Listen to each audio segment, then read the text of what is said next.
তখন বাজে সকাল ৫টা, আর আমি আমার ছেলে নিয়ে বেরিয়ে পড়েছি আমার বাপের বাড়ির উদ্দেশ্যে। কারণ বাপের বাড়ির পাশে, সেখান থেকে আমরা সবাই যাব ঠাকুরনগর। তার জন্য গিয়ে দেখছি সবাই রেডি হয়ে গেছে, সবাইকে নিয়ে ঝটপট করে চলে গেলাম একদম পানাগড় স্টেশনে। পানাগড় স্টেশনে চলে গেছিলাম আমরা 6:30 নাগাদ। সেখানে আমাদের ট্রেন ছিল 7:30টায়।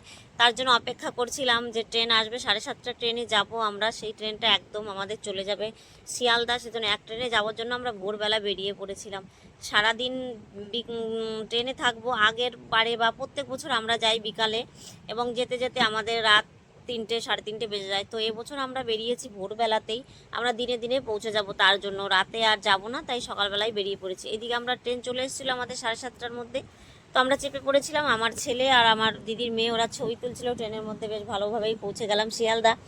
শিয়ালদা থেকে আবার ট্রেন পেয়ে গেলাম আমরা, সঙ্গে সঙ্গে শিয়ালদা থেকে চেপে পড়েছি ঠাকুরনগর ট্রেনে। তো চলে এসেছি। এই লাইনের ট্রেন তো জানো তো এমনিতেই প্রচুর ভিড় থাকে। আর সেদিন আমরা যাচ্ছিলাম ঠাকুরবাড়িতে, আর এত ভিড়, কারণ সব লোকজন যাচ্ছিল। পৌঁছে গিয়েই আমরা ফুলবাজারে ঢুকে পড়েছিলাম। সেখানে গিয়ে একটু বিশ্রাম নিয়ে, সেখানে খাওয়া দাওয়ার ব্যবস্থা থাকে ভক্তদের, সবাই মিলে সেখান থেকে খাবার নিয়ে আমরা খাচ্ছিলাম। খাওয়া দাওয়ার পরে দেখছি কি সুন্দর একটা, মানে কি বলবো, মন ভরে গেল। আমাদের হরিভক্ত দল চলে এসেছে, দলে দলে সব চলে আসছিল, অনেক দল ঢুকছিল। তারপরে ফুলবাজার থেকে আমরা বেরিয়ে পেলাম ঠাকুরবাড়ির উদ্দেশ্যে, কারণ আমরা 1:30 নাগাদ পৌঁছে গেছিলাম ঠাকুরবাড়িতে। ভেবেছিলাম যে সকাল সকালই পৌঁছে যাই, কারণ একটু দেরি হলেই প্রচুর ভিড় হবে। তার জন্য আমরা সে 1:30 নাগাদ, মানে 2:30 নাগাদ আমরা বেরিয়ে পড়েছিলাম, আর সন্ধ্যা নাগাদ আমরা ঢুকে পড়েছিলাম ঠাকুরবাড়িতে। ঠাকুরবাড়ি প্রদক্ষিণ করে তারপরে আমরা চলে গেছিলাম একটু মেলার উদ্দেশ্যে। পাশেই মেলা ছিলাম, কাঁঠালতলাতে সব যন্ত্রপাতি রেখে একটু মেলা ঘুরে এলাম। মেলা মানেই তো বুঝতে পারছো কত নানান ধরনের দোকান।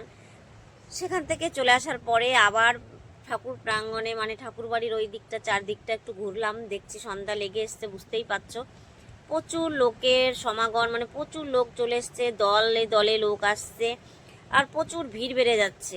তারপরে চলে গেলাম আবার আমরা আমাদের ফুলবাজারে। ফুলবাজার থেকে ভোরবেলা আবার চলে এসেছি স্নান করতে। তো এসে দেখছি কামনা সাগরে, দেখো ভক্তদের শুধু ভিড়, দেখো এত ভিড় লোকজন, মানে কামনা সাগরে স্নান করার এত মানে ভিড়, অসুবিধা, নামতে পারছি না, অনেক কষ্ট করে তো ভিড় ঠেলে ঠেলে নেমে স্নান করে উপরে উঠে এসেছি। এবার যাব একটু ঠাকুরবাড়ির ভিতরে, এবার ঠাকুরবাড়ির ওখানে পুজো দিতে হবে। স্নান করেছি কামনা সাগরে।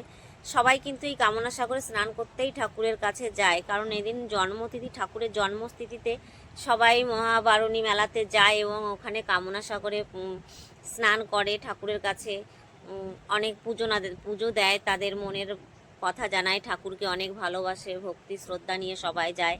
কামনা সাগরে স্নান করার উদ্দেশ্যেই কিন্তু সবাই যায়, ঠাকুরের জন্মতিথি তার উপলক্ষে। তো দেখো তারপরে ওখান থেকে বেরিয়েছি, ঠাকুর মন্দির থেকে আসার সময় দেখছি কত বড় একটা ডাঙ্কা বাজাচ্ছে। তারপরে এসে আমরা একটু রেস্ট নিয়ে, আমরা ফুলবাজারে ছিলাম, সেখানে রেস্ট নিয়ে খাওয়া দাওয়া করে সবাই মিলে আবার বেরিয়ে পড়লাম বাড়ির উদ্দেশ্যে। তো বাড়িতে ওঠার সময় ট্রেনে কত ভিড়, দেখতেই পাচ্ছ প্রচুর ভিড়, অনেক অসুবিধা। অনেক ট্রেন বাড়িয়েছে বনগা লাইনে, তবুও এত ভিড় থাকে। তো অনেক কষ্ট করে সবাই বাড়ি চলে এলাম, খুব আনন্দ করে, অনেক